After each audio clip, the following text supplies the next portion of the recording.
Les ailes anciennes regroupent une superbe collection d'avions qui ont été pour la plupart du temps en très mauvais état. Mais grâce à la volonté et au courage des membres de l'association, une seconde vie a vu le jour sur ces petits et géants du ciel qui font l'histoire de l'aviation. Jean-François Brunat-Rousseau, président des ailes anciennes, bonjour. Bonjour, Cette journée cockpit fait partie des dernières de la saison. c'est probablement la dernière de la saison. Il y en aura peut-être encore une autre, mais bon, il faudra voir si les conditions météo s'y prêtent. C'est très agréable d'accueillir les visiteurs dans ces conditions-là. Alors, qu'est-ce qu'on peut dire de la saison 2014 depuis que vous êtes installé là? Quelle est l'affluence du public? Bon, on n'est pas mécontent effectivement des fréquentations, qui se situent dans une fourchette assez sympathique. Nous ne vivons que grâce aux visites que nous organisons. Donc c'est vrai qu'au plus on a de visiteurs, au plus on est satisfait, à la fois sur le plan de la fréquentation et sur le plan financier aussi. Patrick Dabas, bonjour. Merci de nous accueillir à l'association des ailes anciennes. C'est bien volontiers. On accueille tous ceux qui veulent venir, tous ceux qui veulent voir ce que l'on fait et faire parler de nous. Voilà. Alors, qui êtes-vous donc? Eh bien, en l'occurrence, je suis le vice-président de l'association et notre association est une institution qui a été créée en 1980 pour conserver, restaurer et pérenniser le patrimoine aéronautique français et étranger, puisque nous avons autant du français, de l'anglais, de l'américain, du russe et du suédois même. Donc c'est international. Absolument international. Alors pour pérenniser tout ce patrimoine, bien sûr, il n'est pas tombé là par hasard. Il vient d'où et comment? Et ça vient d'endroits très différents. Certains nous sont donnés, certains ont été récupérés à l'état d'épave, d'autres ont été récupérés en bon état, soit auprès des armées, soit auprès de particuliers, soit auprès d'institutions comme la météo dont vous avez pu voir l'avion à l'entrée. Et c'est à chaque fois, c'est des expéditions, parce que généralement ils nous sont donnés là où ils sont. Et même s'ils sont donnés, il faut engager des frais importants pour aller les récupérer, les démonter, envoyer des équipes, les ramener et les remonter ici, après les avoir généralement restaurés ou au moins repeints selon l'état dans lequel ils sont.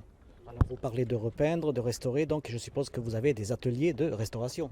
Nous avions des ateliers de restauration, mais depuis que nous avons été contraints de quitter l'endroit où nous étions logés depuis 30 ans chez ce qui est maintenant Airbus, nous n'avons plus d'atelier de restauration, mais nous avons peut-être un bon élément là-dessus, c'est que nous avons déjà un permis de construire pour faire un hangar ici, là sous mes pieds pratiquement. Voilà. Il ne manque qu'une chose, c'est le nerf de la guerre et l'argent.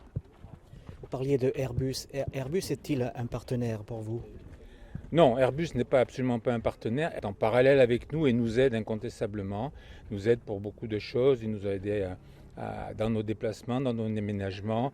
Il nous aide pour avoir certaines pièces, avoir certaines peintures. Mais c'est de l'aide ponctuelle, ça n'est pas du tout du partenariat. Qu'est-ce que vous en pensez de cette manifestation? Je pense que c'est réussi. C'est un grand moment convivial en famille, avec les enfants et aussi pour les passionnés. Et on essaye de joindre la maquette à la réalité. Et voilà, c'est pour ça qu'on est là aujourd'hui.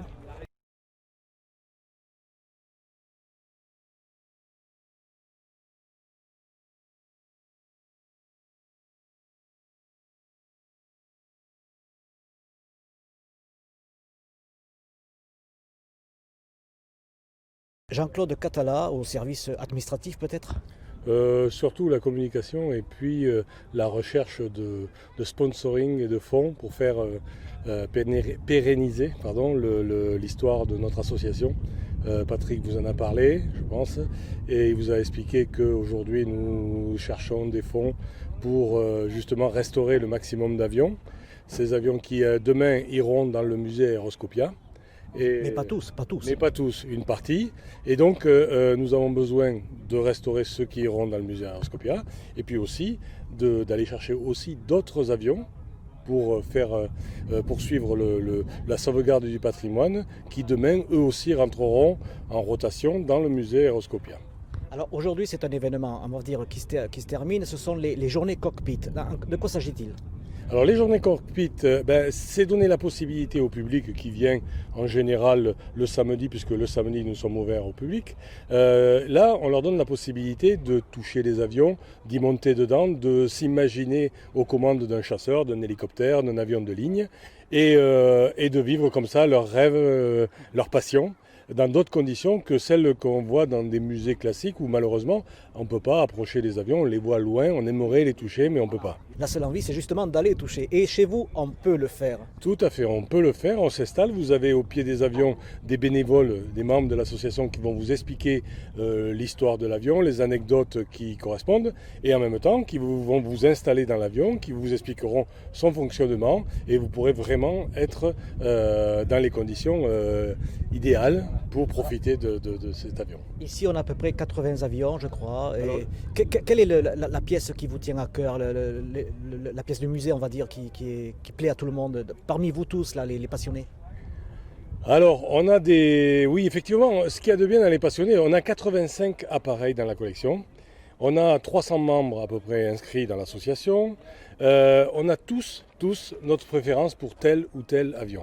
Alors aujourd'hui, il n'y en a pas un plus que les autres. Vous avez des fanatiques du Breguet de Pont, vous avez des fanatiques du Dakota, vous avez des fanatiques du Vampire qui est derrière nous. Voilà.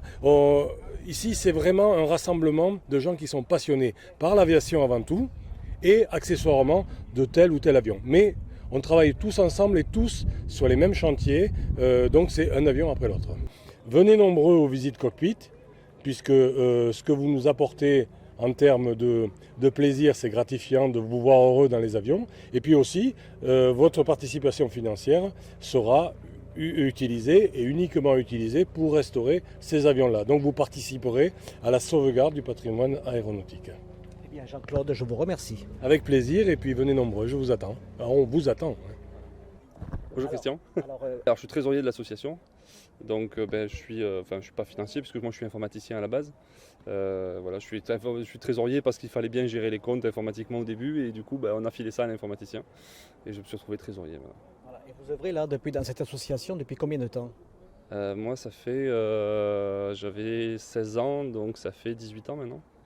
18 ans aux Alpes anciennes, c'est énorme ça. J'ai passé la moitié de ma vie ici, ouais. C'est une carrière? Non, c'est un plaisir, c'est une passion en fait. Voilà, quoi. Qu'est-ce qui vous a amené à aimer les ailes anciennes? Alors au début, moi c'était les avions, c'était pas les ailes anciennes. Moi j'ai grandi sous les pistes de Franck Hazal, donc j'ai grandi avec des Nord Atlas et des Transal qui me passaient au-dessus de la tête.